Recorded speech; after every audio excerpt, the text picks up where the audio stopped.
Bonjour à tous. Merci de votre présence pour cet atelier Sony qui a pour thème donc l'hybride plein format. Donc un atelier qui se veut interactif, donc n'hésitez pas à poser des questions et à interrompre s'il y a des questions, parce que le but c'est que vous ayez de la matière et que vous en tiriez donc des enseignements. Je vais te laisser la parole et te laisser continuer sur cette présentation de la gamme Alpha. Merci à toi. Merci. Normalement, je te laisse te présenter. Je me présente, Nesty William, je suis formateur Sony et formateur INA, je forme en audiovisuel, je forme les photographes à passer à la vidéo. Et le but aujourd'hui, effectivement, c'est de vous présenter ce qu'on peut faire avec un hybride aujourd'hui Sony. Je vais commencer par un petit tour de table, savoir qui est équipé en boîtier Sony ici. 2, 3. C'est une caméra. C'est pas grave, c'est Sony quand même. Ça va, ça passe. Vous avez qui? Oui, c'est une Sony, donc ça passe. Vous avez quel boîtier actuellement? Un 7S2 et un 7III. Et vous? S2 et FS5. Ok, et vous? FS5. FS5, très bien. Et pour vous autres, vous êtes équipés comment? Moi, c'est pas mes équipements, je suis chez AMP, donc c'est des équipements d'écart. D'accord. Et en titre privé, j'ai une Z250, je crois. Très bien. Je suis chez Ford, moi je loue. Vous louez principalement? Très bien. On a Canon et moi j'aimerais bien plus. Ok, parfait. Vous êtes tous axés principalement vidéo? Parfait, on va en parler dans ce cas. Alors j'ai eu le but effectivement c'est de présenter une nouvelle gamme qu'on va présenter, donc ça va avoir le A7R4 et après vous présenter ce qu'on peut faire aussi avec les boîtiers Sony en termes de vidéo et comment vous pouvez les rajouter dans votre équipement en fait, en complément. Donc on va voir ici la gamme Sony pour faire simple. Vous avez la génération A7 III qui permet d'avoir un boîtier qui est assez polyvalent, qui a 24 millions de pixels, qui va être assez large en termes de couverture, en termes de photos aussi bien que vidéo, avec un AF qu'on peut utiliser. On va avoir le A7R3 qui va être de la haute résolution, mais qui va permettre par contre d'avoir l'avantage de pouvoir jongler entre APS-C et Super 35 plus facilement parce qu'on a 18 millions de pixels en APS-C, ce qui devient assez intéressant, et avoir une meilleure rendu d'image en APS-C dans ce cas de figure-là. On va avoir le A7S2 qui est basé pour la haute sensibilité, très haute sensibilité. Quand je dis très haute, ça veut dire que au-dessus de 25600 ISO. Sinon, ses copains font le job largement pour la 7.3 par exemple, et le R3 s'en sort plutôt pas mal aussi derrière. Et vous avez la 9 qui est basée plutôt typée photo, principalement, parce qu'il est basé sur la vitesse, on a 20 images par seconde. Donc on a ces 4 catégories de boîtiers. Aujourd'hui, nous, ce qu'on met en place, ça va être de vous montrer effectivement les technologies qu'on propose. On a des gammes optiques qui sont les gammes G-Master, qui vont être très intéressantes à mettre en avant, parce que justement, elles supportent plus de 100 millions de pixels, donc ce qui est assez intéressant. On est équipé dessus, je vais en avoir un qui va être là par exemple, le 85 qui est là, et le 135 qui est là. On a un 135 1.8 G-Master, donc on peut monter effectivement sur un boîtier type A7R, A7 III ou A7R4 par exemple, et qui me permet de passer avec une touche en mode APS-C à un 202 qui ouvre un 8. Ce qui devient assez intéressant parce qu'on va avoir la module, on va être possible d'être polyvalent, et c'est vraiment ça qui nous intéresse. Moi, ce que j'utilise sur le boîtier, je vais faire une démonstration des réglages après sur le boîtier, comment on peut l'optimiser pour passer rapidement de photo en vidéo, et en vidéo, comment on peut avoir accès à tous les réglages surtout, c'est ça qui est intéressant pour vous. D'accord ?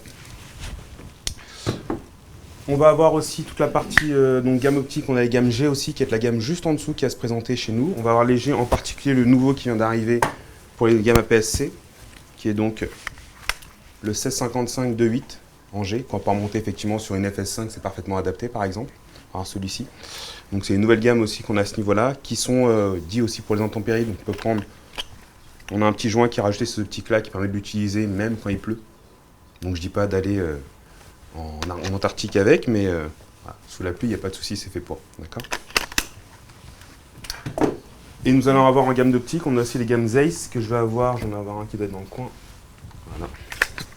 Les petits Zeiss qu'on a aussi, qui va être un rendu assez sympathique, et on a une gamme optique qui est assez intéressante, mais qui se limite vraiment au petit format, c'est-à-dire qu'on va être principalement jusqu'à du 55 en termes de longueur, et on va avoir aussi quelques zooms dessus. Mais ça va être le plus ancien en termes de génération chez nous. Vraiment, ce que vous allez avoir, c'est G-Master et gamme G, les optiques Sony, qui vont être les plus poussées à ce niveau-là, qui vont être les plus intéressantes. Et après, on a les gammes standards qui existent, qui ont vraiment l'entrée de gamme, mais dans le cas de figure, je pense pour la vidéo, il vaut mieux partir sur des optiques un peu plus poussées, donc type G, G-Master, Zeiss, pour avoir un rendu qui est assez intéressant. D'accord ? Ensuite, on va voir la partie qualité d'image. On est les premiers à proposer les capteurs rétroéclairés, donc c'est ce qui me permet d'avoir, malgré que j'ai 24, 42 millions de pixels, voire 61 millions pour le nouveau, une bonne montée en ISO. Parce que le capteur est rétroéclairé, ce qui fait la différence par rapport à un A7S2. L'A7S2, on a 12 millions de pixels, on a des très gros photosites, mais on n'a pas de rétroéclairage. C'est pour ça qu'on peut monter très haut en ISO à la base avec. Mais les autres, grâce à ce rétroéclairage, je peux compenser et enregistrer un maximum d'informations. Donc en termes de rendu, du 6400 ISO, 12800 ISO avec un A7 III, c'est pas dingue, ça passe très bien. Et je parle sans traitement pour l'instant. D'accord. On va voir aussi en termes de vitesse, on a plein format plus rapide, 20 images par seconde sur la 9, qui me permet quasiment d'avoir du 24 images secondes en rafale. On n'est pas long, on est à 20. On peut faire des choses sympathiques avec. Malheureusement, il ne comprend pas les profils d'images dedans. Donc je ne pourrais pas l'adapter facilement avec les autres caméras, j'ai pas tout ce qui est log et autres dessus. Mais j'ai vraiment une bonne vitesse à ce niveau-là en termes de rafale. Tous les boîtiers que vous avez présentés en parlant du A7 III, A7R3, A7R4 sont déjà à 10 images par seconde, ce qui est déjà assez conséquent, qui permet vraiment de pouvoir compléter quand j'ai besoin effectivement de faire des images rapidement et un mode silencieux. Sur le tournage, pendant un instant, je prends des images discrètement, je passe en silencieux, je prends 2-3 images pour mon making of. C'est très rapide, vous avez 2 secondes à passer, juste à changer un menu et vous avez accès à tout directement. On peut tout pré-régler à l'avance dessus. On a la possibilité d'avoir de la 4K HDR sur tous ces boîtiers, ce qui est intéressant aussi. C'est-à-dire qu'on a un format HLG dans les profils, donc pour enregistrer en HDR, pour un post-traitement HDR ou directement en sortie pour une télé Sony. Si vous enregistrez à HLG, je peux passer sur une télé Sony directement et avoir directement mon image en HDR. Dès que j'ai l'impression que j'ai une télé qui supporte le HLG. Donc, ce qui est assez intéressant, ça évite d'avoir des étalonnages, beaucoup moins. Après, en termes de rendu, il faut vous aussi avoir un écran derrière pour voir effectivement le HLG, parce qu'effectivement, il faut beaucoup de nits. Donc, si vous partez sur un Atomos par exemple, vous aurez ce qu'il faut pour le voir. D'accord ? Et on va avoir en termes de compacité, donc les boîtiers que vous voyez sont assez compacts. Donc on est sur le nouveau qui est le 6006 en APS-C, et là je vais avoir la 7R4, donc des boîtiers assez compacts en général, qui prennent pas trop de place, l'optique si par exemple. Et on a aussi une très bonne autonomie par rapport aux anciennes générations. On a changé de batterie, voilà. On est passé sur les batteries Z, qui font 2200 mAh de tête, c'est ça 2280, contre 1020 les anciennes. Donc je suis passé d'un R2 à un R3 en ce qui me concerne, je suis passé de 10 batteries à 3. Voilà, ça donne un exemple. Vous pouvez compléter nos boîtiers, on peut les compléter effectivement avec des systèmes de ce type-là. Quand on fait des tournages assez longs en général, c'est plutôt pratique, on peut mettre jusqu'à 4 batteries dessus, et du coup on peut brancher en filaire en alimentation déportée. Que ce soit caméra ou boîtier, vous pouvez le brancher directement dessus. Pour les anciennes générations, pour les nouvelles générations et pour les anciennes. C'est assez pratique. C'est vendu avec 2 batteries dedans. Donc assez intéressant à ce niveau-là, qui me permet de pouvoir déporter d'une part l'énergie, donc l'énergie étant déportée et mon écran que j'écarte, le boîtier va moins chauffer, donc je pourrai durer plus longtemps en temps de tournage, ce qui est intéressant pour nous aussi. Donc ça, si on a des questions dessus, je peux en parler, et on peut aussi alimenter d'autres choses avec, parce qu'on a une entrée effectivement sur le côté, on a 2 entrées USB qui sont fournies avec dessus, donc vous pouvez vous servir pour brancher d'autres choses. On peut brancher l'écran dessus si on a besoin, on peut charger son téléphone si on le souhaite, et on a aussi donc l'entrée ici, on peut le mettre en 12 volts ou en 5 volts. Pour l'alimenter. On a le choix dessus, c'est assez pratique et vous avez tout ce qu'il faut pour le brancher, pour le fixer où vous voulez. Il faut savoir que les boîtiers Sony sont mis à jour assez souvent, donc autant en profiter. On a la 9 qui a été mise à jour en mars sur la version 5.0, il est sorti en 2017, on vient de faire la mise à jour il y a 3-4 jours même pas, de la version 6. Donc on va faire plein de choses en plus. Sur un A7 III, on a récupéré un AIF en temps réel, ce qui est assez intéressant pour nous. L'AIF animal, moins intéressant pour vous, intervalomètre pour les timelapse qui a été rajouté. Et on est aussi au niveau du menu, aussi de l'ergonomie qui a évolué un peu, qui est intéressante, ainsi que la connectivité. Sur le A9, vous avez récupéré effectivement tout ce qui va être AIF animal, intervalomètre, et on a aussi récupéré tout ce qui était AF en suivi en temps réel. C'est vraiment quelque chose qui est très intéressant, qui va être une fonction qu'on va avoir sur le 6006, sur le 6004. On l'a sur les 7.3, mais c'est le verrouillage AF, donc il est un peu moins rapide. Sur génération là et sur le 7R4 aussi. Je vais vous faire une démo, vous allez voir, c'est assez impressionnant. On a un suivi qui est plutôt pas mal. On verrouille le sujet, il le suit en direct. Ça m'évite de faire mon AF, il va le gérer tout seul au niveau de l'AF. Et il s'en sort très bien à ce niveau-là. Vous réglez les suivis AF ou pas sur votre boîtier? Mais déjà, la 7.3 est pour moi très très bon, alors je pense que là, ça doit être... Je vais vous montrer une démo avec l'R4, vous allez voir la différence. Ouais. Vous allez comprendre, on est monté d'un cran à ce niveau-là. Ouais. Alors oui, c'est fini le temps où on disait on ne peut pas utiliser le mode AF en vidéo. Là, franchement, vu comment ça fonctionne, on peut vraiment l'utiliser, on peut s'appuyer dessus pour gagner du temps. Et c'est très pratique. Là, on a des capteurs plein format. Donc, pour faire la netteté au niveau de la profondeur de champ, c'est pas facile pour une interview. La personne, elle bouge à peine, on perd directement, vous tapez une ouverture. Alors que là, avec l'AF qui suit en direct, vous gardez la mise au point. Autant en profiter. D'accord ? À condition qu'on mette que des optiques Sony. Optique Sony, principalement pour la vidéo. Voilà. Oui. À préciser, enfin, parce qu'il y en a qui pensent le faire avec des bagues et je leur dis non, c'est pas possible. Non, parce que ce qui se passe, c'est que les optiques ne sont pas adaptées pour déjà. Voilà. Vous mettez une optique Canon par exemple, déjà elle va faire du bruit pour commencer, parce qu'elle n'est pas adaptée en vidéo. On a des optiques vraiment qui sont motorisées pour ça. Voilà. Optique Sony, enfin optique FE native. C'est-à-dire que d'autres marques qui vendent des optiques Sony marchent dessus aussi, parce qu'ils sont en natif en FE. Là, vous aurez quand même la F, bien sûr. D'accord ? C'est juste qu'il ne se passe pas une bague entre les deux, ça peut poser conflit. Ça marche en photo, par contre, sans problème. Mais en vidéo, effectivement, on a la latence en plus qu'on ne veut pas et qui pose problème dans ce cas de figure-là. Alors, le A7R4, parlons-en rapidement. Effectivement, c'est un boîtier très haute résolution. Ça peut faire peur à l'origine, mais non. Parce qu'en fait, l'A7R4, il a quoi? Il a certes 61 millions de pixels, mais en APS-C, c'est un boîtier qui fait 26 millions de pixels. Donc, en format vidéo APS-C, on va avoir le meilleur rendu dans la gamme Sony en termes de vidéo pure et dure. Donc ça, c'est assez intéressant. Autre chose qui n'est pas noté là, le S-Log démarre à 500 ISO dessus. Donc on peut utiliser notre ENA S-Log plus bas, donc c'est plus intéressant. Donc en plein jour et tout, je peux pouvoir utiliser de l'ISO, du S-Log, pardon, alors qu'effectivement, avec un A7S2, on était déjà à 1600, voire 3002 sur le format, et génération 3, on était à 800 ISO minimum. Donc ça, c'est compliqué. Là, au final, j'ai moins besoin d'ND, je peux montrer un ND moins costaud dans ces cas-là, et je peux l'utiliser en toutes circonstances. On va avoir un capteur rétroéclairé de 61 pixels. On a du pixel shifting, entre parenthèses, je fais 16 images, je sors une image de 240 millions de pixels au final. Très détaillé, c'est pour la partie photo. Je ne vais pas concerner à ce niveau-là, mais ça peut être intéressant. Pour ceux qui s'intéressent, j'aurai une démo sur la tablette à montrer après. On a une dynamique qui est de 15 stops, donc assez intéressant à ce niveau-là, une grosse dynamique, comme sur le 7.3 et le 7R3. Ils ont réussi à garder la même dynamique en montant les pixels. On est stabilisé sur 5 axes. On gagne 5,5 stops, donc c'est mieux qu'un 7.3, c'est équivalent à un 7R3. On a un peu plus de stabilité, qui me permet par exemple en photo, vous donne un exemple, je peux descendre à 1/3 de seconde avec un R4. C'est plutôt pas mal. On a un Wi-Fi haut débit 5 GHz qui permet de le connecter en direct à un ordinateur si j'ai besoin pour faire un shooting extérieur et même lancer une vidéo en direct. Avec l'application Sony, vous pouvez le connecter et lancer votre vidéo pour enregistrer en ayant un écran de retour sur l'ordinateur. Sans avoir besoin d'un réseau autre, il le fait Wi-Fi direct, comme une imprimante en direct qu'on connecte, c'est le même système. Vidéo 4K professionnelle, HDR, S-Log. On a l'interface audio numérique sur les nouveaux boîtiers. Donc c'est l'avantage, on passe en audio numérique et puis analogique avec les nouveaux micros. Alors je ne les ai pas encore, peut-être.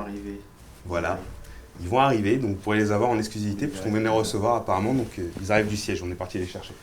Donc on a de l'audio numérique, on a le nouveau B1M que je parle rapidement qui va permettre d'avoir dessus du cardioïde, hypercardio et omni directement en interne, qui est assez intéressant, qui est assez compact aussi. Et on a le nouveau K2M que j'ai monté quelque part qui est là. Le K3M du coup qui va le remplacer, qui va avoir une entrée micro en plus, une micro, donc un jack en plus, donc on pourra brancher directement la HF dessus. Et on a aussi les nouveaux branchements XLR dessus, plus l'audio numérique. Donc c'est assez intéressant dans l'ensemble. Plus la possibilité de le déporter, parce qu'il est fourni avec le câble pour le déporter. C'est le défaut qu'on a avec cela, c'est qu'on était sans l'un sans l'autre, là on peut le déporter, le mettre dessus. On couvre 64% du capteur sur le R4. Ce qui devient assez costaud par rapport au R3, on est à 45%, donc on a un suivi qui va se faire sur quasiment toute la plage. En hauteur, on couvre complètement. Ah bah ils sont arrivés, je te laisse les sortir après. On va couvrir toute la plage en termes de hauteur sur la F, et on a aussi un F en suivi en temps réel. Je vais faire une démonstration pour vous montrer, pour vous rendre compte effectivement.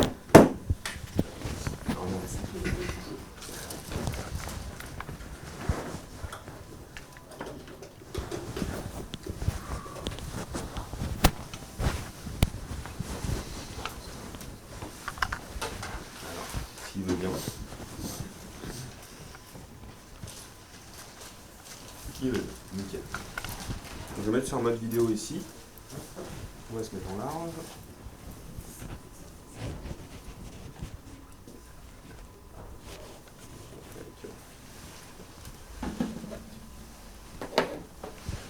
Le plan F, c'est le plus facile. Alors, vous voyez, il repère l'œil en vidéo. J'ai un AF sur l'œil en vidéo maintenant. Ce qui est assez intéressant. Donc là, il vous apprend en premier, vous êtes devant, vous êtes la priorité. Il repère 4 personnes tout de suite, je suis en vidéo. Et là, je peux vous suivre directement, je peux m'avancer vers vous. Il va garder toujours l'œil. Et je peux même me permettre de lui demander de changer d'œil directement à la volée. Je peux passer à l'œil droit ou à l'œil gauche au choix. Et si je décide de changer en prenant un collimateur, par exemple, je vais prendre un collimateur pour le déplacer. Je vais switcher mon collimateur parce que je veux ce monsieur. Et donc, il va faire le point sur ce monsieur-là. Et là, je dis gauche ou droite au choix. Et je suis à 1,4. C'est assez impressionnant. Et si maintenant je viens ici, je viens le placer, regardez, hop, il a rattrapé la tablette tout de suite. Et en plus, c'est un rendu assez naturel. Alors, je l'ai mis en rapide, je vais régler directement ici, vous montrer. Vous allez voir dans la page numéro 3 ici, page 2, pardon, hop, vous avez la vitesse F qu'on peut gérer. Donc la vitesse F qui est importante de régler en fait, quand on fait de la vidéo. Là, j'ai une vitesse F qui est en rapide, normale ou lente. et je vais avoir une sensibilité de suivi AF. Sensibilité de suivi AF veut dire que mon boîtier va être plus ou moins réactif à ce qui se passe devant lui. On a mis un petit raccourci pour vous expliquer. Voilà, sensibilité de suivi. Maintient la mise au point au taux de réaction en fait, parce qu'il y a un point de règle. Donc si je mets quelque chose par exemple en lent ici, et réactivité, je vais laisser comme ça pour donner un exemple. Je passe de vous, je viens me mettre ici. Il va être très long pour aller chercher le point, mais il va aller le chercher. Là, je suis en mode pack shot, en H très propre, donc je peux faire un point comme ça sans problème. Et si je reviens après, il va aller vous retrouver, il va chercher votre œil tout de suite, vous voyez. Le connecteur va chercher l'œil tout seul. Donc c'est vraiment assez pratique à ce niveau-là. Pour les interviews, c'est top. Vous mettez votre sujet en face et on peut même se permettre d'enregistrer les visages. En plus de ça, on aura une priorité dessus en enregistrant le visage, il va choisir la priorité à ce niveau-là. Je peux bien sûr désactiver la priorité ici, donc moi je fais off. Et là maintenant, c'est le collimateur qui compte et c'est plus le visage. Alors pour les réglages, pour montrer rapidement ce qu'on peut faire, moi j'ai personnalisé le boîtier pour avoir un accès assez large. Donc ça se passe, j'en passe 9 sur le A7R4, c'est page 8 pour A7R3 et A7R3, A7R3. Et là on va venir ici. Donc j'ai toutes les touches perso qu'on peut modifier, donc on a revu le menu un peu différemment. On peut configurer tous nos réglages. Donc là j'ai des réglages typés photo, donc ce cas de figure là. Sur les 3 pages on va avoir ici, 4 pages en tout. On a aussi le bouton sur l'optique qu'on peut configurer. Et après je peux me permettre de configurer différemment pour la partie vidéo. Donc là pour la vidéo, je me suis appliqué le niveau d'enregistrement sur la roue à la place de mes ISO par exemple. Je suis venu installer la loupe de mise au point d'accès direct sur le bouton iPhone qui est en haut sur le boîtier ici, pour la sorte de schéma. J'ai mis le zoom, image claire. Est-ce que ça parle à quelqu'un, zoom, image claire? Non? Ok, je vous montre à quoi ça sert, vous allez voir, ça c'est intéressant. Et le 5, j'ai suivi perso. Ici, j'ai mis mes ISO que j'ai déplacés, je me suis mis le picking en accès direct que je peux allumer et éteindre directement au besoin. Et je me suis placé, le reste j'ai séparé. Donc du coup, ce qu'on va pouvoir faire... Zoom image claire, c'est pas un zoom dans le capteur, hein, je vais vous montrer directement. Là, par exemple, je suis au 24 mm. Donc je vais passer en mode APS-C pour avoir le meilleur rendu. Donc là, je suis passé à un 36 mm. Ouverture 1.4. Et le zoom image clair me permet de faire ça. De passer à un 72 mm. Voilà. Donc zoom image clair, là comme j'ai les pixels, je peux me permettre d'aller zoomer encore dans l'image jusqu'à x2. Ma 4K a besoin de 8 millions de pixels. J'en ai 61 à l'origine. Donc je suis large. Et même en APS-C, il m'en restait 20. Donc ça me permet de retaper encore dans l'image. Et là en post-prod, je peux toujours taper dans ma 4K encore 4 fois si j'ai besoin. Donc là, j'ai un 24-72, un 4. Qui est assez intéressant. Là, c'est juste au niveau du viseur, en enregistrement, on a ça également. Ah, vous avez ça en enregistrement. Là, c'est l'enregistrement, c'est pas la loupe. Après, j'ai la loupe de mise au point que je peux venir dessus appliquer. Ou là, je peux aller louper pour faire ma mise au point. C'est un super zoom numérique. Ouais, c'est un super zoom numérique. Et l'avantage, comme vous avez remarqué, c'est quand j'ai fait le déplacement du zoom ici, c'est qu'il est linéaire. Je peux le faire en cranté si je le veux, moins intéressant, mais là, je peux utiliser comme une vraie caméra et dézoomer comme une caméra. Alors pour ça c'est simple, moi je vais le raccourcir sur C3 pour l'activer, et après c'est la molette qui va jouer. Donc si j'appuie sur la molette à droite, c'est linéaire, si je tourne la molette, c'est cranté. Tout simplement. D'accord ? Ça marche sur tous les boîtiers Sony. Vous l'avez partout, Sony S4. Pour l'activer, je vais vous montrer où il est caché parce qu'il est un peu caché. Alors ça va être juste ici. Hop, hop, 2. Il est là. Donc, menu de page 6, c'est le zoom. Et réglage du zoom, on choisit ni optique ni numérique, on choisit image claire. C'est super entre les deux. D'accord ? Il a fait une interpolation en fait des images qui permet d'avancer. Et le zoom, du coup, je l'active directement là, où j'attribue le raccourci à une touche. Ce qui est important avec ces boîtiers, c'est qu'il faut les personnaliser dès le début. Ça prend un peu de temps à faire, effectivement, mais après vous gagnez du temps, énormément de temps. Donc je vais montrer le zoom image claire, je passe sur une autre fonctionnalité qui peut être pas mal aussi. Tac. Et l'autre nouveauté qui est intéressante, c'est les touches fonctions. Donc là, j'appuie sur la touche FN. Vous pouvez voir que j'ai que des réglages vidéo en accès direct. Je vais avoir mes profils d'image que je peux utiliser, mon son que je peux gérer, ma balance, mon picking, je peux gérer la puissance du picking et la couleur. On a rajouté du bleu à partir du R4 effectivement. Donc vous avez rouge, rouge, yellow, bleu et white. On va pouvoir choisir. On va avoir les zébras que je peux activer et désactiver au choix et choisir aussi l'intensité des zébras. Et j'ai mis un assist auto pour pouvoir travailler effectivement sur du S-Log2, S-Log3, HLG aussi, en 2020 ou en 709. Par rapport à ce que je vais utiliser en termes de profil. Hop, je reviens dans les fonctions. Et donc le menu fonction, ce qu'il faut savoir, c'est qu'il est personnalisable photo et vidéo maintenant. Donc j'ai deux menus fonctions. Donc quand je viens ici, réglage menu fonction, j'ai deux menus. Un pour la photo qui est en haut, un pour la vidéo qui est en bas. Je mets mon boîtier en vidéo, il change le menu fonction pour la vidéo. Je le mets en photo, il change le menu fonction pour la vidéo. Pour la photo, pardon. Ça me permet vraiment de switcher de l'un à l'autre assez rapidement. Donc, je peux vraiment personnaliser le boîtier totalement photo, totalement vidéo. Tu peux ajouter quelque chose? J'ai perdu un micro, je crois, c'est ça? Toi, il tenait bien là-bas. Non. Ça, c'est des évolutions hyper importantes, notamment pour ceux qui ont des 7S2, j'ai entendu, vous avez des 7S2. Ça, c'est vraiment une évolution d'un menu qui est vraiment hyper intéressante pour vous. Ouais, c'est une ergonomie très intéressante. Ouais. L'ergonomie. Après, ce qu'on va avoir d'autre en ergonomie qui va être pas mal, on va aussi aller pouvoir pousser un peu plus loin. On peut aussi choisir si vous souhaitez changer les sélecteurs à la volée. Je pourrais très bien faire mes réglages, mettre ma balance des blancs devant, par exemple si je fais ça. Je dois régler effectivement ma balance. Donc je vais mettre ma balance des blancs ici, type de balance. Ici, je vais mettre la température pour la balance ici par exemple. Et là, je vais pouvoir rajouter, ce qu'on va faire en rapide qui peut être intéressant, mon ISO, tiens, puisque je ne l'ai pas mis en accès rapide. J'appuie sur OK. Là, il me dit qu'il faut que je personnalise le boîtier. Je vais dans la perso, donc je vais faire OK. Je vais dans la personnalisation, donc on revient là. Touche perso vidéo. Et je vais aller prendre un bouton que je n'utilisais pas spécialement, par exemple. On va prendre... non, celui-là, je vais le garder, j'en ai besoin. On va prendre celui-là, tiens, pour l'instant, pour le coup. Voilà. Donc celui-ci, c'est le bouton qui me permet de refaire la mise au point, de la revalider. Donc je viens là et je vais aller chercher ce qu'on appelle sélecteur. Il est là. Mon sélecteur. Donc j'ai plusieurs façons de le choisir. Je peux le faire en maintien. Je le prends en 1, 2, 3, ça me permet de switcher, j'en ai plusieurs rapidement. Je valide, je fais OK. Une fois que je suis dans le mode vidéo ici, je vais appuyer une fois sur le sélecteur et regardez ce qui se passe. Il m'a changé toutes mes roues. Donc la roue que je vais avoir, je vais mettre le display pour vous voyez, parce que du coup, voilà. Hop. Ma roue que je vais avoir devant va me permettre de changer le type de balance. Et elle change ma balance. Je vais la mettre sur Kelvin parce que je la veux sur Kelvin par exemple. Voilà. Et là, je vais pouvoir venir varier ma balance des blancs avec la molette directement en accès direct. Et avec la dernière roue, je vais changer mes ISO. Et je rappuie une fois dessus, je repasse sur mes roues normales. Ça permet de gagner du temps.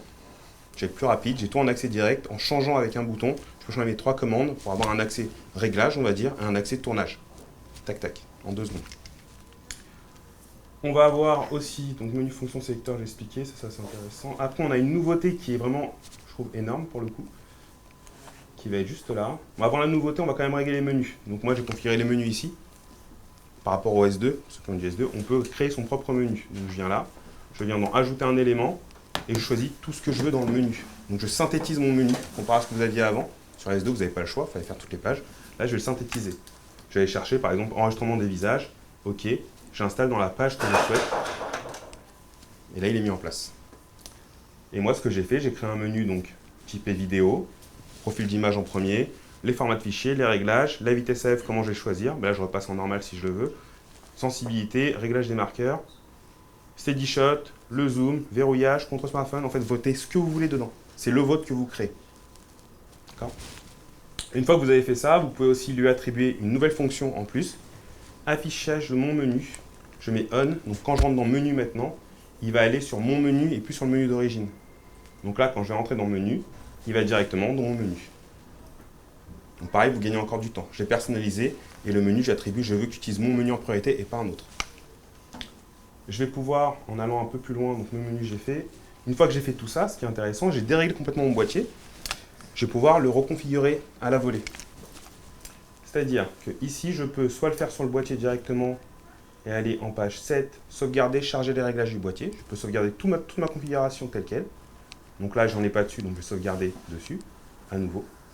Et je peux surtout me permettre de le faire avec mon téléphone portable. Et ça, c'est plutôt pas mal. Parce que du coup, je vais venir configurer, je vais le faire devant vous, vous allez voir. Donc je vais laisser le boîtier allumé. Hop. J'ai mis le réglage sur celui-ci. Ben non, je l'ai pas mis sur celui-ci. Bon, je vais le faire, c'est pas grave. Je vais changer de téléphone. Faire quand même. Je vais utiliser l'application Imagine Edge de Sony. J'ai mis mon application. Alors oui, je vais utiliser le Bluetooth. Et je vais mettre le boîtier en contrôle via smartphone. Donc je vais venir dans mon menu, parce que je l'avais réglé tout à l'heure. J'ai un accès direct ici. Je vais vers connexion. Et j'ai un petit QR code qui va apparaître, que je vais pouvoir aller scanner. Donc scanner le QR code. Voilà. Sur grand écran, ça devrait être plus facile. Hein. il va le prendre directement, il reconnaît le boîtier, je fais rejoindre, je prends le contrôle de mon boîtier. Il y a le téléphone portable. Donc là, effectivement, si je le mets pour cadrer vers vous, ce sera plus sympa. Voilà, faire comme ça par exemple. Et là, du coup, je vais pouvoir, dans mon menu ici, aller sur le menu, et j'aurai une fonction qui s'appelle enregistrer et appliquer des réglages. Alors elle est toute petite, je suis désolé, mais je pourrai récupérer tous mes réglages. Et là, effectivement, j'ai mes réglages de formation qui sont là. Donc je fais réglage opti, et je vais appliquer à la caméra, et regardez ce qui va se passer, il va appliquer directement à la caméra, il va changer tous mes réglages qui étaient là pour repasser sur mes réglages d'origine. Et comme c'est de la 4K, normalement, vous n'avez plus d'écran, il est en train de le charger. Si, voilà. Il va passer mes réglages que j'avais enregistrés. Donc je loue un boîtier, j'enregistre tous mes réglages à l'avance, et je peux les réinstaller dessus. Je peux enregistrer jusqu'à 20 profils sur le téléphone si je le souhaite. Donc je peux configurer mon boîtier à la volée directement. Et là, il est repassé en 4K, puisque du coup, mon boîtier est réglé en 4K. Donc je vais repasser en HD pour voyer quelque chose, du coup.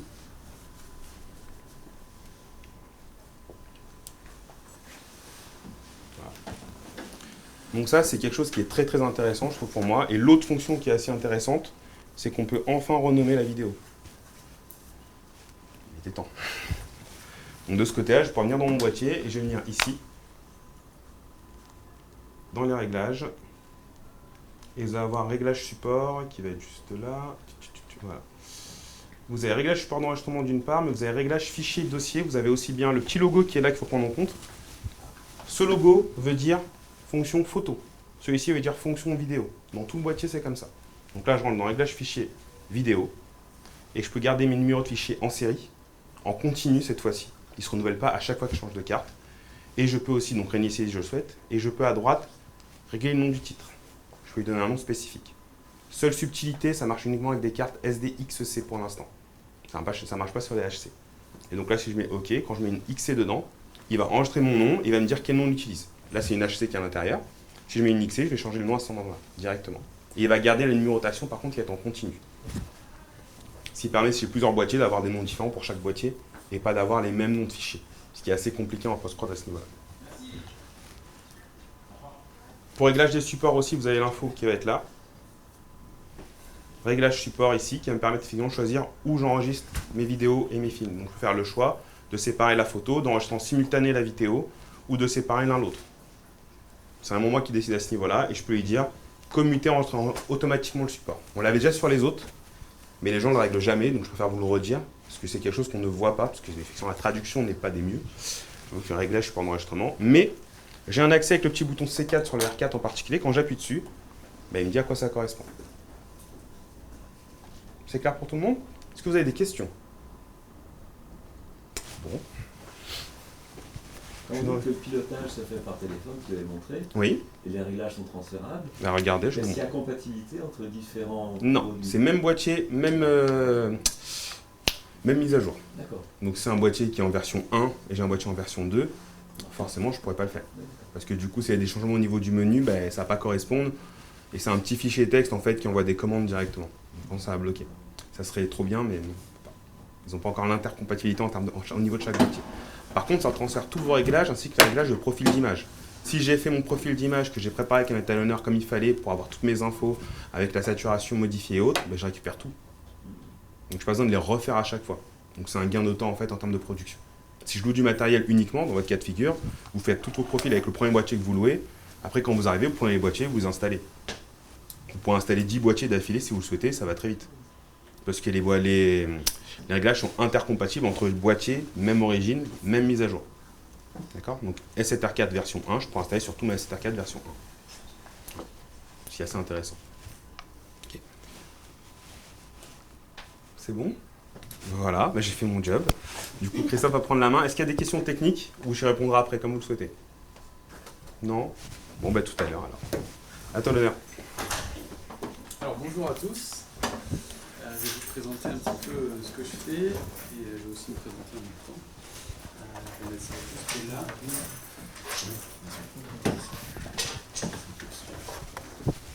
Il faut que je prenne le micro, c'est ça pour vous? Tu veux le micro HF? Non, j'aime bien avoir un micro comme ça, j'ai l'impression que je suis un chanteur. J'adore. Est-ce que ça s'est mis en place?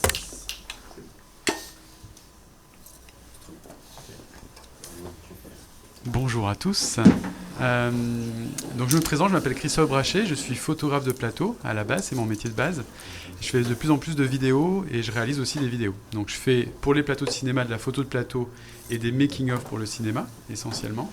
Et à côté de ça, je fais des projets personnels. Et là, je viens de réaliser un court-métrage qui a été produit par Guillaume Canet et qui est un court-métrage sur un apnéiste dont je vais vous parler et que j'ai réalisé entièrement avec le 7 Mark III et totalement en autofocus. Donc c'est un court-métrage qui a été fait sous l'eau, donc avec certaines contraintes qu'on peut imaginer, avec 2 boîtiers. J'ai co-réalisé ça avec Rémi Chapeau-Blanc. Et on est parti avec 2 optiques, un 50, un 24. Donc le 55 1.8 que vous a présenté William et le 24 1.4 que vous a présenté William également. Donc l'idée c'était de partir avec notre franchise bagage comme n'importe quel touriste et de réaliser un court-métrage en Martinique. Donc c'était un petit challenge. Tout ça pour dire une chose essentielle, c'est qu'avec la compacité des boîtiers et avec ces nouveaux autofocus, on travaille d'une manière totalement différente. À l'époque, on travaillait tout le temps en manuel focus. Cette période est vraiment révolue. Comme ce que vous a montré William, on a des autofocus maintenant qui sont hyper efficaces et qui en plus, quand ils perdent le point, vont revenir d'une manière assez smooth sur la personne. En gros, c'est un peu triste à dire, mais comme mon métier de photographe plateau d'ailleurs est en train de disparaître, le pointeur est en train de disparaître petit à petit grâce à ces boîtiers-là. Maintenant, ça se défend, bien évidemment, les pointeurs existeront toujours et les photographes de plateau existeront toujours et je défends ardemment mon métier, qui est un très très beau métier. Donc voilà, donc pour vous parler de tout ça, je vais vous présenter le film et l'idée de mon discours, c'est vraiment de dire, d'avoir vraiment un retour sur ce que j'utilise sur le terrain. Je ne suis pas là pour promouvoir, pour être pro-marque, je ne suis pas un commercial du tout, je suis juste un professionnel qui utilise le matériel depuis presque 10 ans maintenant. Et donc pour avoir des retours, donc j'ai eu les 7S2, j'ai eu tous ces boîtiers-là aussi avant, et de voir l'évolution technique qu'il y a eu et technologique est assez impressionnante. C'est vrai que ce que vous a montré William dans la technologie, l'intelligence artificielle que l'on appelle, elle est assez bluffante. Alors elle peut être effrayante aussi, hein.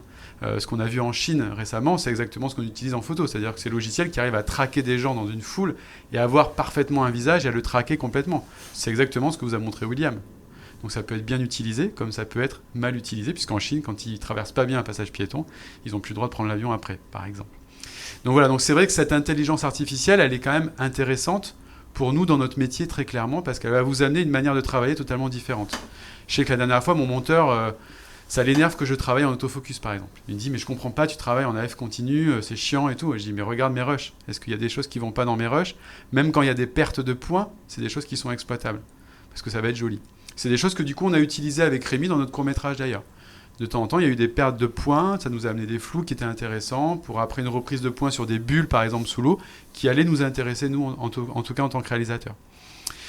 Ces boîtiers-là sont aussi utilisés de plus en plus dans le cinéma. J'ai travaillé avec Cédric Lapiche, qui a utilisé ça sur certains films, notamment la montée en sensibilité avec le 7S2. Des chefs opérateurs, j'ai vu qu'il y avait un chef opérateur ici, donc je travaille beaucoup avec Christophe Offenstein et Guillaume, et avec Guillaume, qui a fait The Artist quand même, Guillaume Schiffman. Donc voilà, donc du coup ces chefs opérateurs avec qui j'ai bossé sur plusieurs projets, effectivement, utilisent de plus en plus aussi ces boîtiers. Un exemple, alors j'ai pas amené le rush avec vous parce qu'ils n'ont pas eu le temps de me l'envoyer, mais si vous avez vu Les Petits Mouchoirs 2, vu qu'il y a 4 millions de gens qui l'ont vu, peut-être que vous l'avez vu, la scène dans l'eau de Marion Cotillard et de Gilles Lelouch dans l'eau, on a tout tourné au 7 Mark III avec Christophe Offenstein. Donc voilà, au début on avait un splashback, on avait une config assez compliquée avec une Harry, et on s'est rendu compte que c'était compliqué de travailler dans le courant et d'être très proche des acteurs et d'avoir ce qu'on voulait. Et du coup Christophe m'a dit, est-ce que tu crois qu'on pourrait faire ça avec ton 7 Mark III? J'ai dit bien évidemment. Et c'était assez compliqué si vous avez vu le film parce que Marion quand même va sous l'eau, Gilles aussi, ils vont sous l'eau, ils reviennent. Et du coup le point, même quand il a été perdu, il partait pas loin, il pompait pas, il restait à peu près devant, il reprenait Marion ou Gilles. Donc c'est ça, pour moi, la vraie révolution de ces boîtiers, c'est vraiment ça. C'est-à-dire cette perte de points, même quand elle se fait, elle n'est pas comme avant où ça pompait vraiment. Donc c'est vraiment exploitable et on peut faire confiance au boîtier. Dans des conditions qui peuvent être difficiles. Là, on était sur le bassin d'Arcachon, c'était tempête, il y avait de la houle. Donc si vous avez vu un peu la scène, c'est vrai que c'était des conditions assez compliquées dans les passes. Donc il fallait avoir confiance au matériel. Donc voilà, pour vous présenter un petit peu ça. Moi, ce que je vous propose, c'est de voir le film qui dure que 7 minutes. C'est un tout petit court-métrage. Comme ça, je pense que vous aurez des questions parce que c'est assez technique comment ça a été filmé. Et puis après, on reviendra sur d'autres choses aussi que j'ai fait après pour que vous puissiez un petit peu voir tout ça. Ça vous va? Ça vous convient?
Donc pour vous parler un petit peu de ce film, avant de prendre peut-être quelques questions, donc comme je vous le disais, donc 2 optiques qui ont été utilisées, le 7 Mark III et tout à l'autofocus. Donc vous avez vu des fois avec des choix de choisir juste des bulles, il n'y a bien évidemment aucun trucage, hein, ce que vous avez vu est fait sans aucun trucage.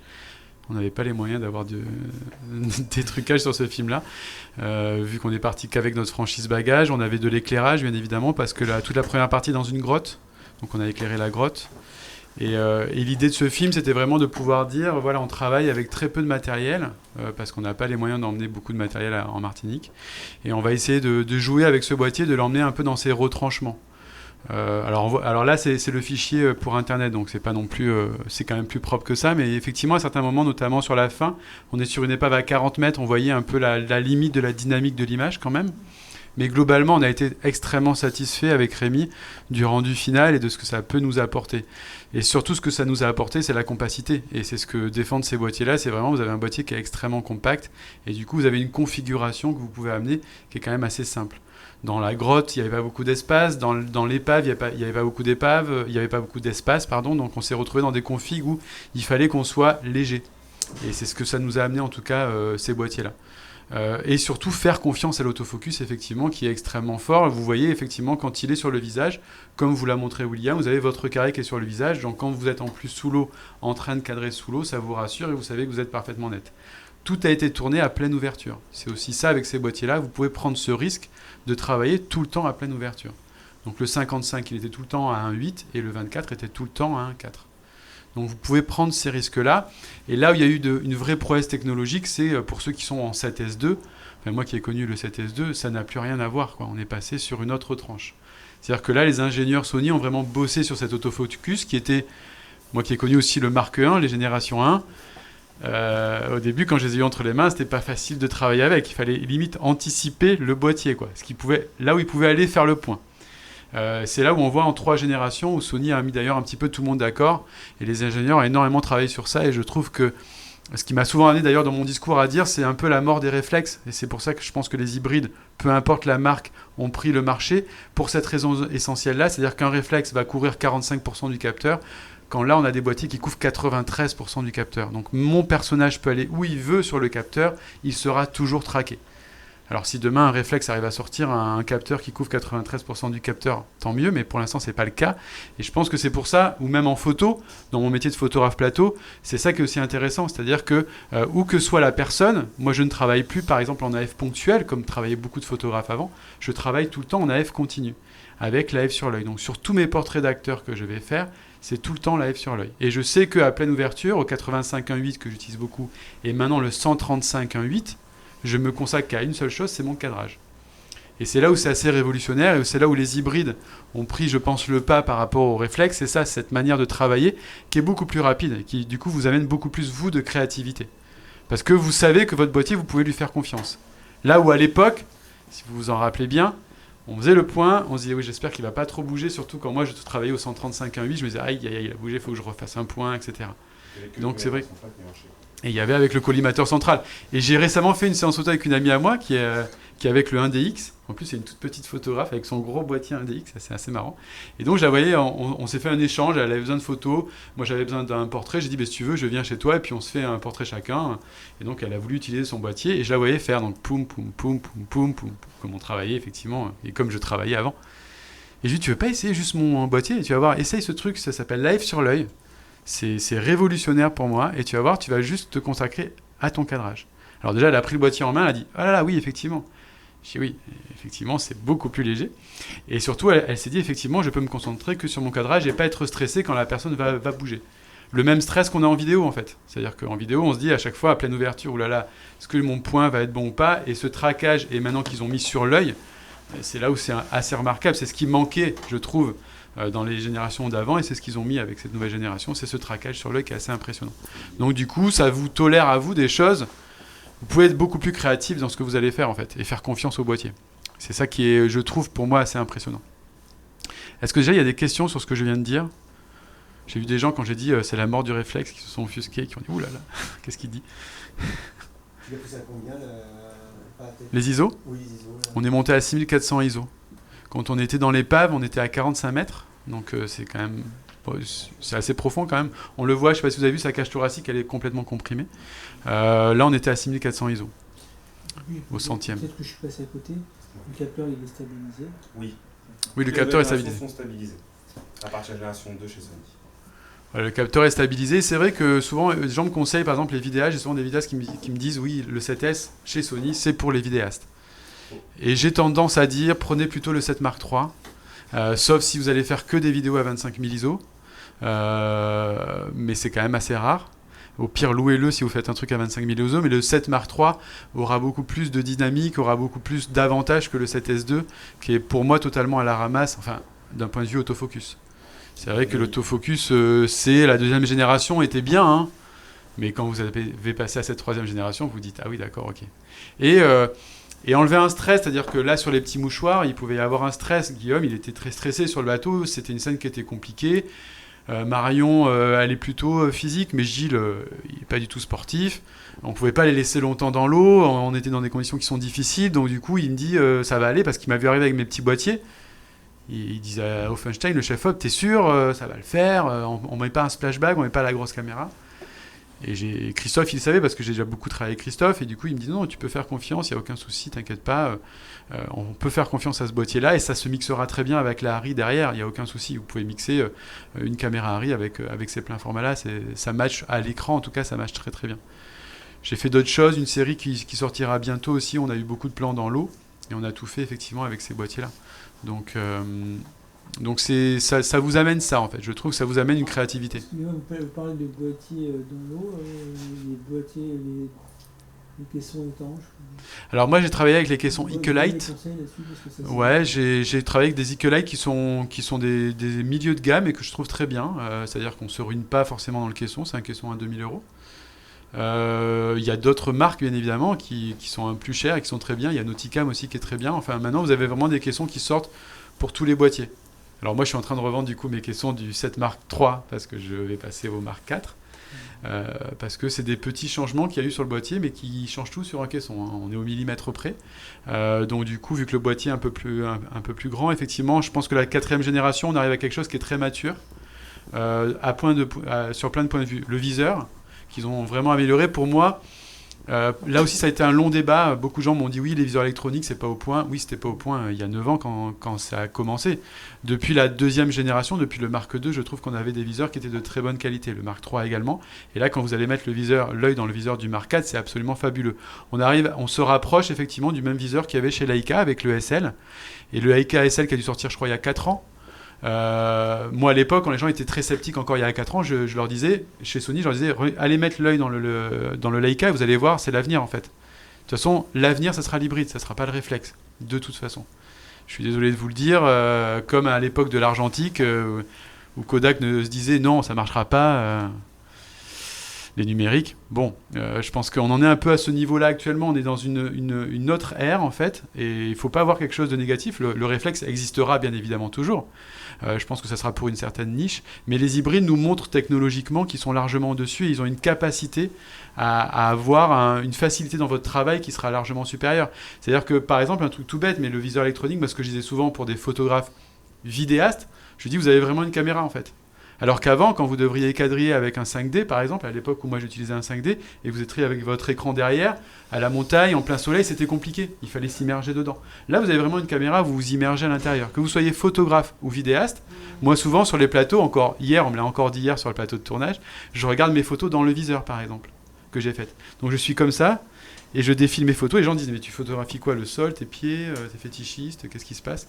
Et ils n'ont pas encore ce réflexe de se dire on travaille avec des hybrides et maintenant on peut voir nos photos dans le viseur. Et c'est pour ça que ce viseur électronique, pour moi, c'est une vraie révolution technologique à tout point de vue. Je pense que le photographe et le vidéaste, ils travaillent comme le chef opérateur. C'est-à-dire que le chef opérateur, ça fait bien longtemps qu'il est passé à des viseurs électroniques pour pouvoir voir la réalité de l'image qu'il est en train de faire. Et souvent, dans notre métier, j'ai souvent entendu des gens dire, avec le réflexe, c'est important d'avoir un réflexe parce que moi, je veux voir la réalité. Mais moi, la réalité, entre guillemets, je m'en moque. Moi, la réalité que je veux voir, c'est la réalité de mon image que je suis en train de composer. C'est-à-dire que les réglages de mon appareil photo et les réglages de mes lumières que je suis en train d'installer. C'est ça qui m'importe. Et c'est ça qu'amènent les viseurs électroniques, c'est de voir la réalité de l'image qui va sortir.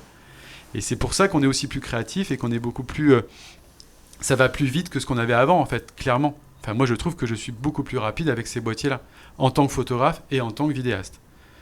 Et surtout, ce que j'aime, c'est que même quand il va y avoir des moments un peu ratés, j'ai fait un making-of sur un film de Jean-Paul Rouve qui était assez sombre, par exemple, où de temps en temps, le point était perdu, mais parce qu'il était de dos, il revenait, hop, il reprenait tout de suite Jean-Paul, en fait. Donc c'était assez bluffant de voir comment le boîtier, tout est montable et tout est exploitable, en fait. On peut lui faire confiance à ce niveau-là. J'ai d'autres choses à vous montrer aussi, si vous voulez, mais en tout cas, est-ce qu'il y a déjà peut-être des questions par rapport à ça, ce que je viens de dire?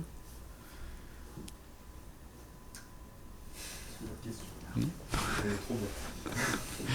De toute façon, vous avez un atelier pratique, vous allez pouvoir avoir les boîtiers entre les mains. Globalement, moi, ce que je pourrais vous montrer, peut-être que je peux vous montrer d'autres choses. J'avais aussi amené d'autres petits trucs. Vous avez une petite extension pour le Huton, vous savez, comme je dis que c'est important de pouvoir viser dans le Huton. Dans le Huton, ouais. Est-ce qu'ils ont, là je pose une question, est-ce qu'ils ont développé un Huton un peu caméra? Ça existe, ouais. Ça existe pas dans la gamme Sony, mais dans les gammes d'accessoires, le Gorilla par exemple, ça existe. Ouais, ça existe. Il y en a qui proposent qu'on met dessus, qui prend tout l'œil par exemple. Voilà. On peut rajouter dessus. Après, c'est pas Sony qui propose, mais je ça pense à existe. Macom de leur dire de rajouter un Huton spécial cam C'est plutôt confortable. pour le confort. Ouais. Effectivement, ça existe. Moi, je sais que je l'ai pas parce que ça me satisfait. J'arrive à bien être immergé dans mon image. Mais Rémi, je sais, avec qui j'ai co-réalisé le film, il a ça. Il avait ça, ouais. C'est un photographe de montagne avec qui je travaille qui utilise ça aussi parce qu'à un moment, il s'isole complètement. Ouais, complètement. C'est confortable. C'est vrai que les endroits où il y a beaucoup de réverbération, alors pas chez nous à Paris, hein, on n'a pas ce problème-là, mais les gens qui habitent dans le sud ou les gens qui sont à la montagne, effectivement, pour s'immerger, c'est plus facile d'avoir ces œilletons-là, clairement. On parle beaucoup de tout focus, mais est-ce que l'ouverture, le diaph, comment il réagit Bah moi je suis tout le temps en pleine ouverture, je touche jamais à mon diaph. Donc du coup, je suis tout le temps à pleine ouverture et les choses sur lesquelles on a joué, c'était les ISO en fait. Mais un reportage, je sais pas si tu en fais aussi, mais quand tu es Parler si besoin. dans différentes ambiances, tu vois, tu passes d'une partie sombre, un peu éclairée, tu changes tout le temps en fait. Est-ce que tu peux utiliser, comment il réagit Ça réagit plutôt bien. Après, on peut jouer avec des priorités d'ouverture par exemple, et ça réagit plutôt très bien. Et moi, je sais que j'avais fait une vidéo pareil où je l'avais laissé justement parce que j'étais en intérieur, en extérieur, c'était des plans séquences. Et c'est plutôt assez doux, quoi. Pareil, on dirait qu'il y a un assistant qui est au diaph et qui va vous gérer le diaph, quoi. Donc ça peut être assez doux. C'est plutôt bien géré en fait. Et il gère sur le capteur entier ou tu peux sélectionner une zone Il gère sur le capteur entier. Après, on peut sélectionner aussi une zone, c'est-à-dire qu'on peut travailler au collimateur. Ouais, okay. Moi, très souvent, j'aime bien travailler au collimateur. Il y a une autre zone qui est intéressante pour les stabilisateurs. Vous avez un collimateur qui est en zone, en fait, qui a un gros rectangle qu'on met à gauche ou à droite. Ouais. Quand je suis stabilisateur, ça veut dire que tout ce qui va être à droite sera clean, en fait, ça va être net. J'ai de gérer à ce niveau-là. Et pour la partie AS, où vous voulez changer votre ouverture en cours de route, sur les optiques G-Master, on a du glissant, en fait, directement. Donc là, je suis en glissant, je suis non cranté, donc je peux vraiment gérer et glisser de l'un à l'autre. Et je peux effectivement le mettre en cranté si je le souhaite aussi. J'ai vraiment le choix sur ces optiques-là, je peux vraiment jongler dessus au choix. En animalier, qu'est-ce qu'on a comme assistance de suivi ou de focus? Je crois qu'il y a une nouvelle photo ou vidéo. Alors, que ce soit en photo et en vidéo, de toute façon, le traquage maintenant marche très très bien. Donc du coup, vous pouvez traquer effectivement. La reconnaissance de visage marche aussi pour un autre. Alors, je crois qu'ils ont fait alors, en photo. À jour, ouais, en photo, pas en vidéo. Pas en vidéo pour l'animal. Par contre, j'ai un super suivi. Je peux faire la démo rapidement si tu veux. Bien sûr. Le suivi en direct, on peut verrouiller n'importe quoi, dont un animal. Ça, ce suivi-là est intéressant. Ça marche aussi en sport, des bagnoles, ça marche aussi.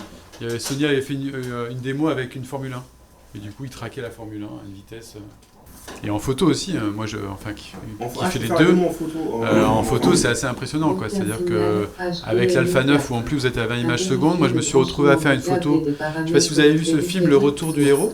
C'est un film avec Jean Dujardin, de Laurent Tirard et Mélanie Laurent. C'était une comédie qui est sortie il y a 3 ans environ.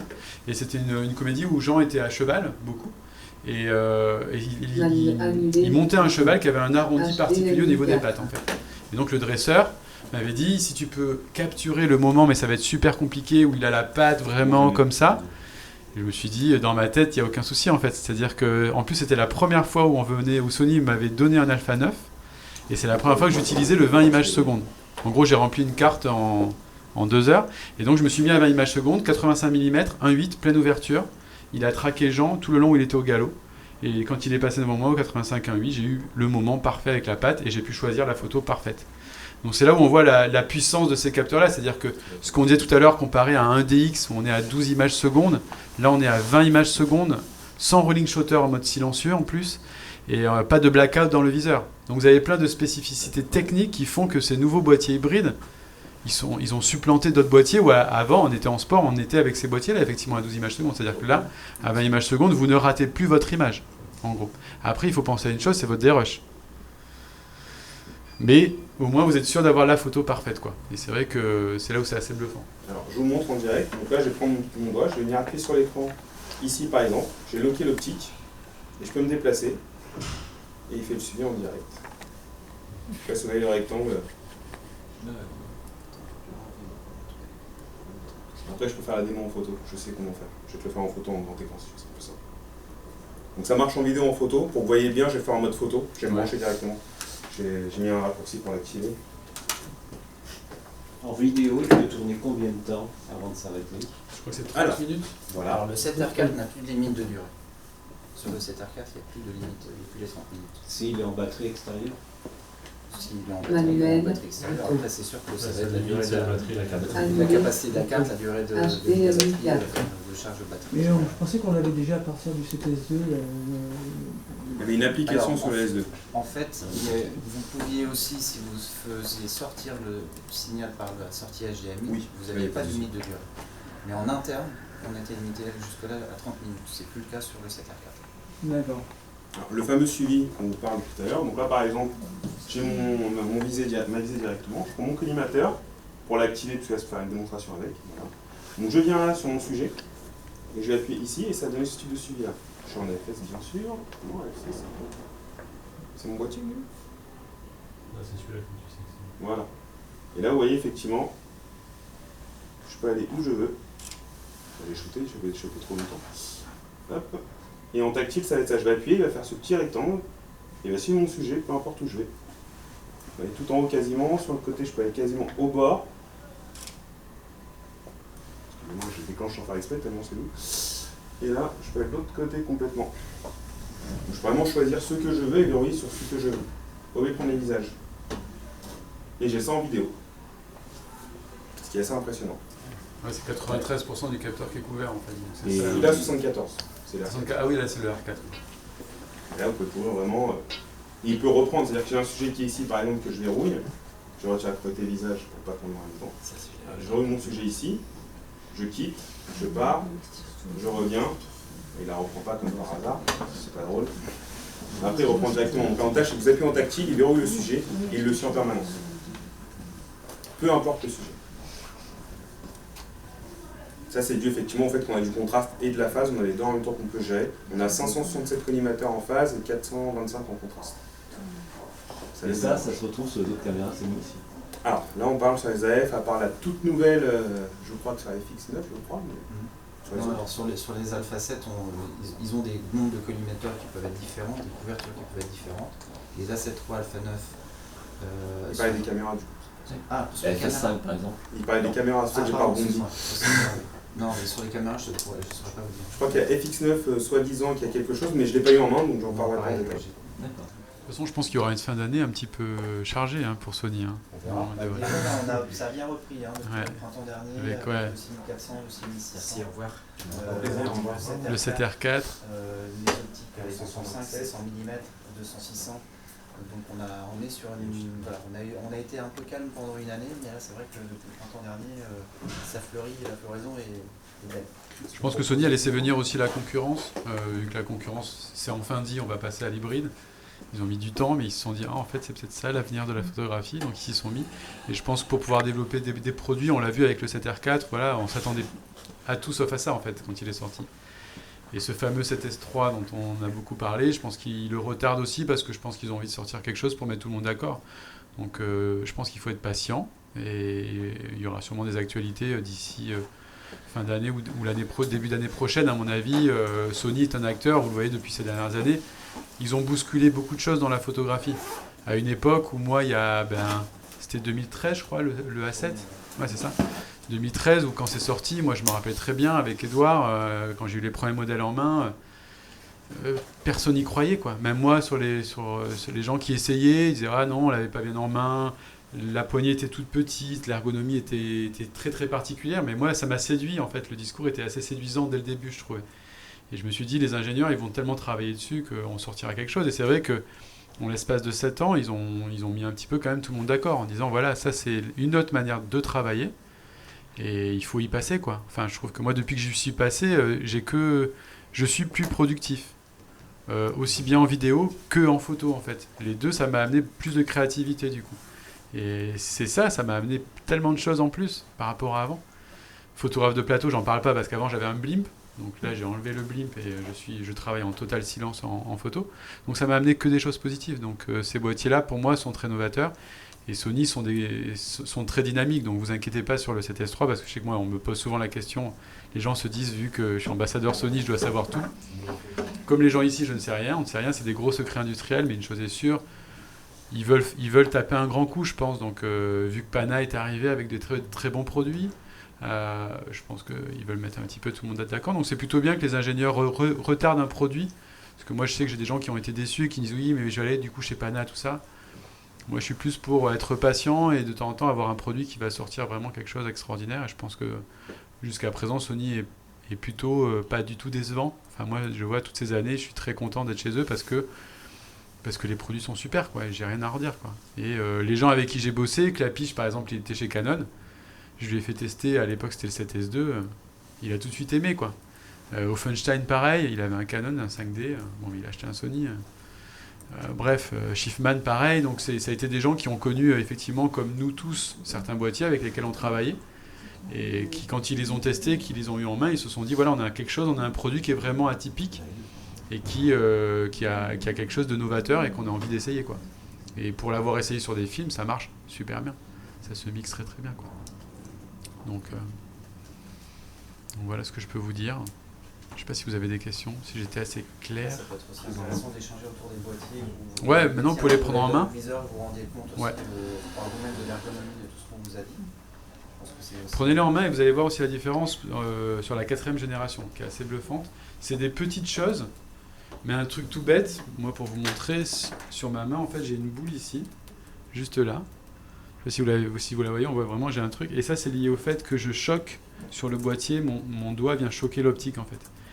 Et bon, ça prouve que je travaille beaucoup. Donc du coup, j'ai toute la journée le boîtier entre les mains. Et sur le R4, ils ont pris un peu plus d'espace, en fait. Donc sur le R4, en fait, je ne viens plus toucher. Donc ils ont la poignée un peu plus imposante. On l'a un peu mieux en main. Je pense que l'ergonomie, sur le R4, on arrive à quelque chose... Déjà, moi, je trouvais que le Mark III était vraiment à maturité. Mais là, on a encore quelque chose où c'est des petites choses qui vont me faire changer tous mes caissons. Mais ces petites choses, pour le boîtier en lui-même, est vraiment hyper intéressante. Donc du coup, prenez-les en main, vous allez voir, c'est assez... Moi, au début, quand j'avais vu les photos, même par rapport au diaph derrière, je me suis dit, est-ce que ça va être bien? Parce que je trouvais ça pas mal qu'il soit un peu en recul comme ça. Et pour l'avoir testé, je trouve ça plutôt agréable.